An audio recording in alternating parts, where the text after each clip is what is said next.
April 1999, Atlanta Motor Speedway. While most people were partying like it was 1999,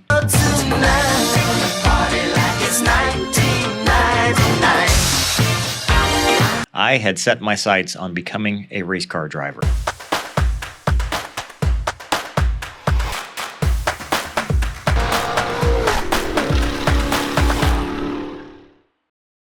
If you remember from my previous video on the other channel about the Texas air races and what an awesome father I had that gave me the opportunity to fly T-34s in air combat, not once, but multiple times.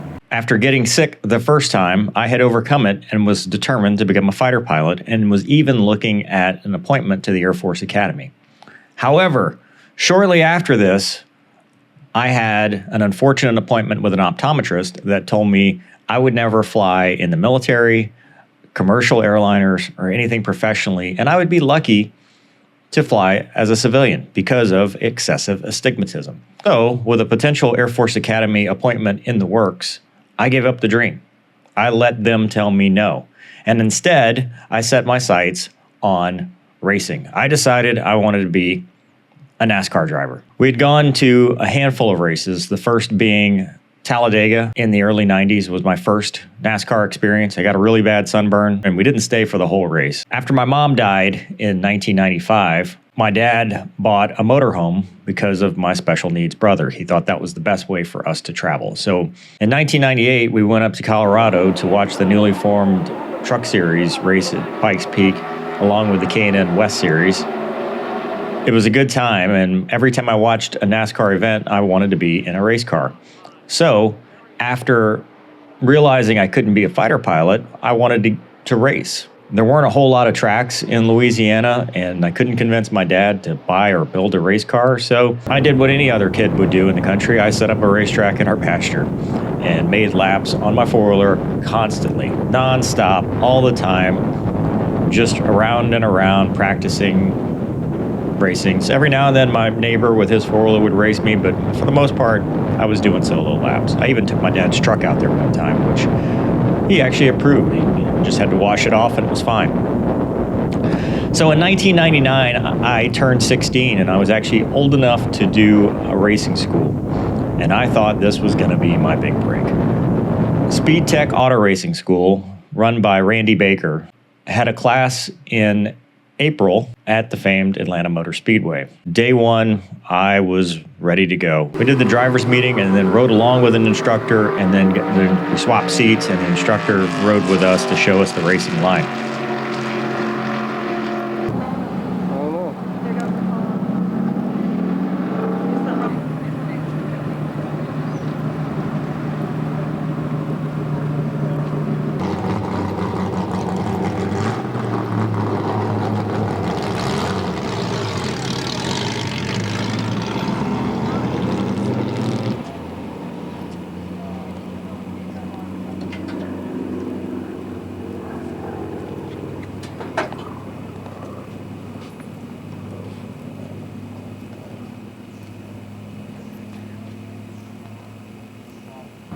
After that, we were cut loose solo. Now, granted, the only experience I had driving a manual transmission was a Kubota tractor.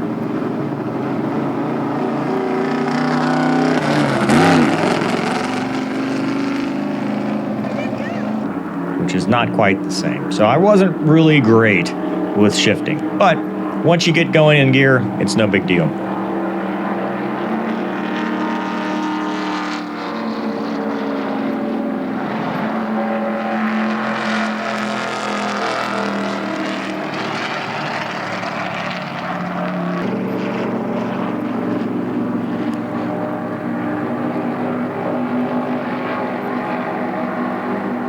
The first couple laps, they had to throttle me back. I'm dropping the hammer. No, you're not.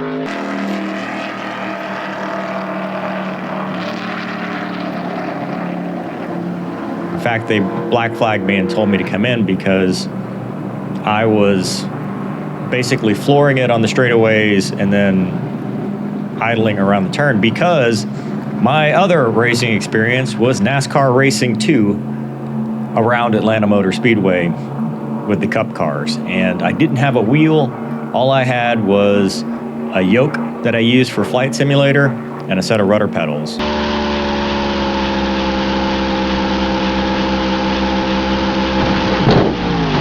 There's an accident in turn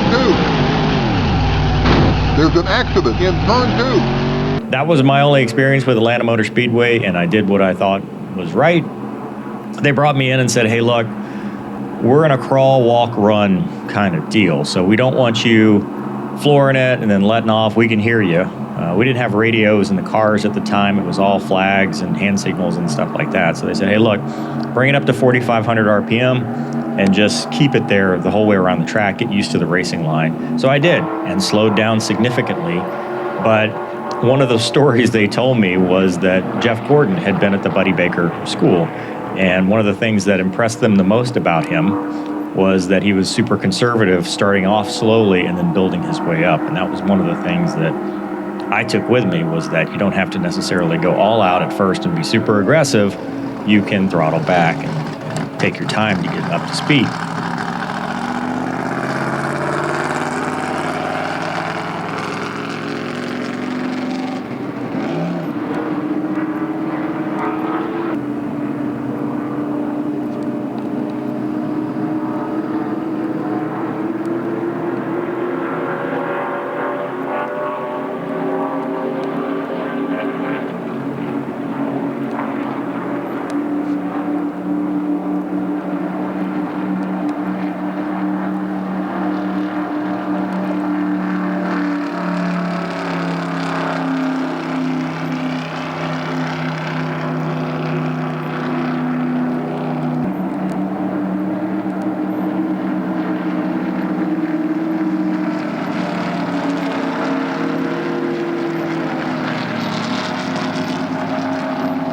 So I did that all day, made some passes. Every time they would take somebody around the track, I would get passed, and it would get kind of frustrating. But I thought it went really well. And then at the end, they said, hey, look, you're actually doing pretty well tomorrow. We're going to put you in the truck. Now, the difference between the trucks and the cars were all detuned, derated, 400 horsepower. They weren't full-up cars.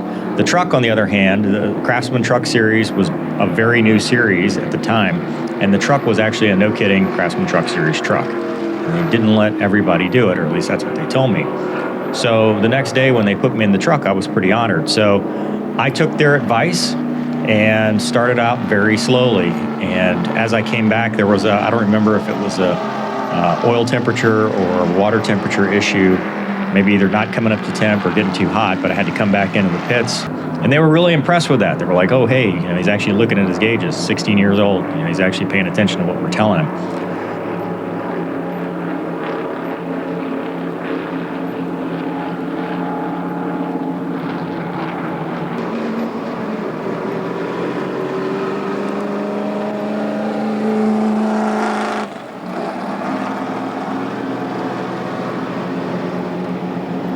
So I went back out and slowly built up speed.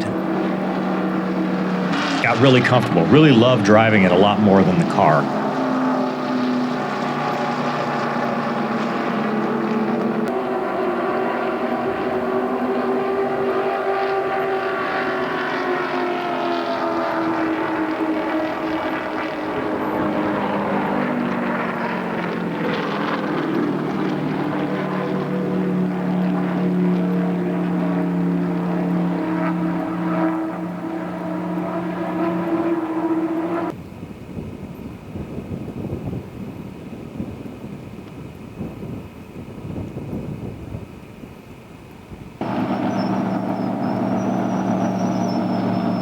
And so when the end of the day came around, Randy Baker, the owner of the school, said, okay, we're going to go one-on-one. I want to show you some stuff.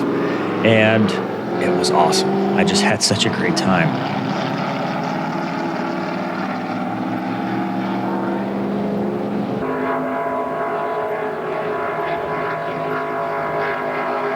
We started out, I didn't understand how close distances were to gauge distance, so I'm really far behind him, but I'm following him. Eventually, I'll move up the distance, but it was here that, and again, no radio, so it's all hand signals for pass, point bys, and stuff like that. But I would follow him around for a few laps, and he'd point me by, and then he'd follow me around, and he'd get right up on me and let me see what the draft is like and how they can take the air off your spoiler and all the little kind of racing techniques. But he was also looking at my racing line to see how he can make me faster.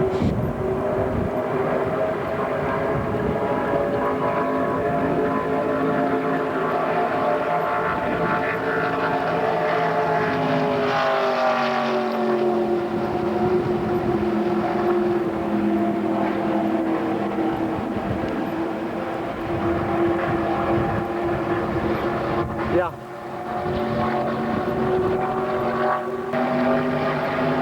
And then he effortlessly passes me like I'm standing still, and I get back behind him, get some more laps, and we kind of do that for a while. And I ended up doing, I think, 80 or 90 laps total in both days.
It was really an awesome time, and I came back from that just feeling like this is what I want to do. I wanted to drive race cars because, you know, my other dream had been taken by an optometrist, and this was going to be the next thing I did. A really cool experience. I was really fortunate. That was my time driving a NASCAR Craftsman Truck Series truck and NASCAR on Atlanta Motor Speedway. Atlanta's still my favorite track, and I would go back to the Atlanta Motor Speedway for the first time 20 years later, this time in a T38 doing the flyover for the Folds of Honor Quick Trip 500, which was a great honor and opportunity, and we had a lot of fun doing that flyover. My dad had his flaws. I mean, I'm not going to say he didn't, but he was somebody that always provided for his kids. He had a special needs child that he had to take care of, which was rough, and then to do it after his wife dies is even a bigger deal. Luckily, we had my stepmom was there, and I think that, you know, some people say, well, you know, spoiled rich kid. Yeah, I mean, I wasn't a rich kid. We were middle class, but my dad gave me every opportunity he could. And we lived out in the country, in the middle of nowhere.